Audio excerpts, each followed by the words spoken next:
Eletromagnetismo. A vida no campo. Na Lua, um astronauta é protegido do ambiente hostil por uma roupa espacial projetada cuidadosamente. Ele não precisa se preocupar com o vácuo no espaço ou com as temperaturas extremas da Lua. Mas existe outra ameaça invisível que poderia lhe causar danos: a exposição à radiação de partículas carregadas que fluem para o espaço partindo do Sol. Chamamos esse fluxo de matéria contínuo de vento solar. E uma roupa espacial não protege adequadamente de surtos extraordinários no número de partículas. Há mais que 3.000 anos, astrônomos chineses observaram pontos escuros na superfície do Sol.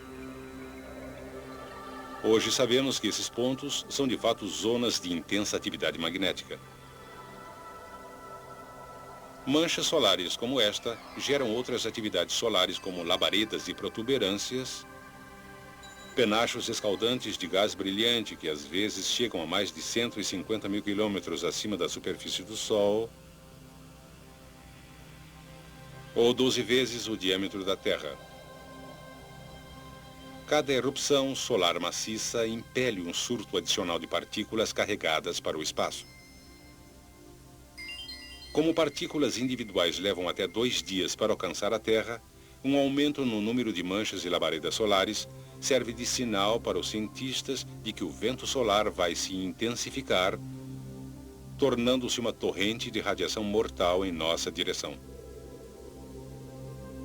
Felizmente para toda a vida na Terra, o campo magnético que envolve nosso planeta nos protege desse perigo. Como?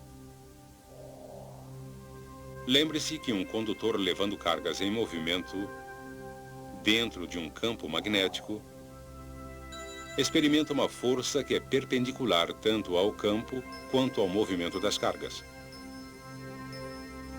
Essa força também estará presente esteja a carga se movimentando através de um condutor metálico ou livremente no espaço. Cada partícula carregada em movimento tem seu próprio campo magnético.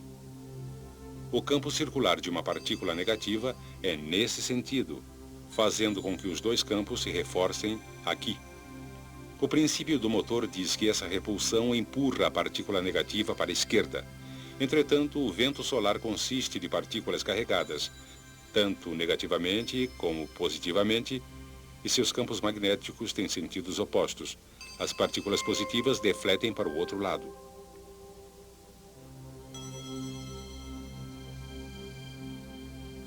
Assim, quando o vento solar encontra o campo magnético da Terra, as partículas carregadas tendem a se separar, com as partículas carregadas negativamente sendo defletidas ao redor de um lado da Terra e as partículas carregadas positivamente ao redor do outro lado. O resultado é que a maioria das partículas é defletida e nunca chega até a superfície. Mas nem todas as partículas escapam com tanta facilidade. Algumas ficam retidas durante um tempo em 2 grandes áreas em forma de rosca, denominadas cinturão de Van Allen, centralizadas acima do Equador.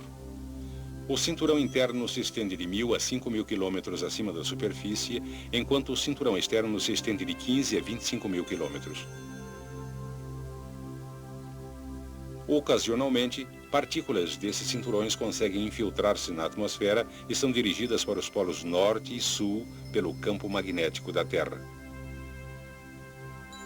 Perto dos polos, elas colidem com átomos e moléculas na atmosfera e os excitam, liberando excesso de energia na forma de luz.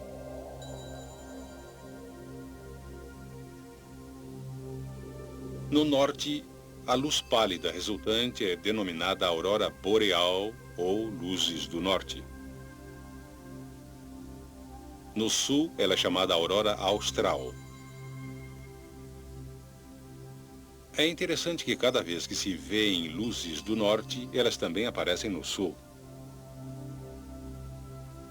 Às vezes, essas aparições são bastante espetaculares, uma prova visual de que ocorreu uma rajada de vento solar. Essas rajadas, que são consequência de manchas solares e outras atividades do Sol, ocorrem em ciclos. Diz uma teoria que, durante períodos de atividade solar muito pequena, as geleiras avançam e a sobrevivência de plantas e animais fica ameaçada. Mas, em seguida, com o retorno de grande atividade solar, as geleiras regridem e a vida floresce em clima mais favorável.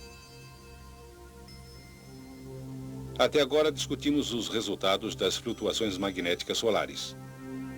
Em toda a sua história, a Terra passou por flutuações periódicas em seu próprio campo magnético.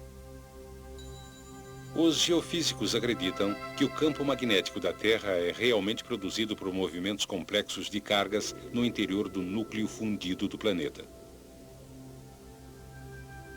Parece que esse movimento de cargas se inverte, em média, a cada cerca de 200 mil anos, resultando em uma inversão dos polos norte e sul. O movimento de cargas no interior do núcleo é misteriosamente desacelerado, reduzindo o campo magnético a cerca de 10% de sua força normal. Com um campo magnético muito enfraquecido, o vento solar não deflete mais ao redor da Terra, e assim as partículas carregadas caem como chuva na superfície. Isto pode romper o material genético no interior de células vivas. O efeito mutante subsequente pode ser o responsável pela extinção repentina de muitas plantas e animais e a aparição de espécies completamente novas.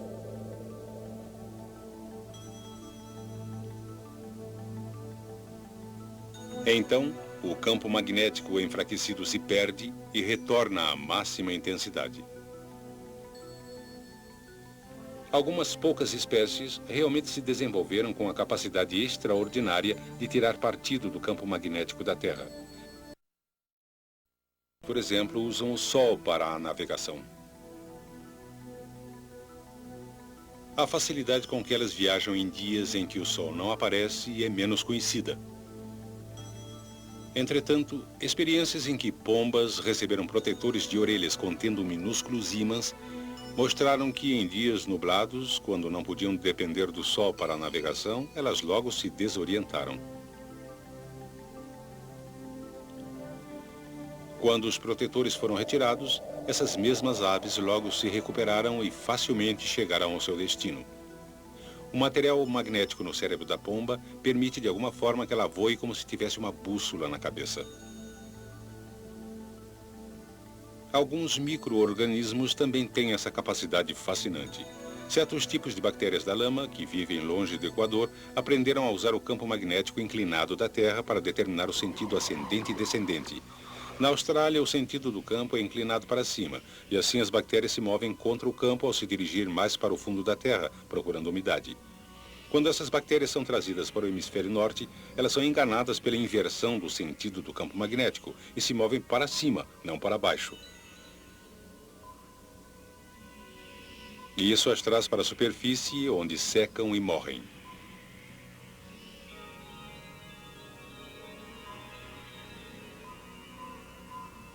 Foi a presença de um campo magnético que ajudou a Terra a se tornar um planeta agradável para seres humanos e outros organismos.